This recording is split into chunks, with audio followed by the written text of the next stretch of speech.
dole kamata a ɗauki ɗaya, nono dangin madara. Yadda kike takama da dan markaka ni ma nake takama da na dan jarfa. Wadda bata haifi dan arziki ba, wadda bata haifi dan alheri ba, uwar tsiya. Hatsagerancin naku ya kai ga har ku wuce ni a matsayina na mai gari ba za ku gaishe ni ba? Da dalla ka saurara mai gari.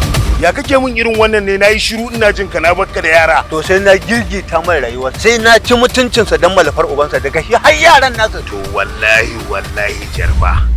Ka kiyaye haduwar ka da dan marka. Dan duk yaron da ba zai kawo ma nutsuwa, kwanciyar hankali da zaman lafiya ba, kai ba hanyar da zaka samu shi ma ka ladabtar da shi ibada ce. Mai girma jarfa wallahi ba haka bane. Mu da muke banka ma muke alfahari da kai. Je ki tera dan marka. Ni jarfa, ni ne na sassa mai. Allah ya isa! Mugayen sai. Kai jarfa, kai dan marka. Hey! What are you doing here now?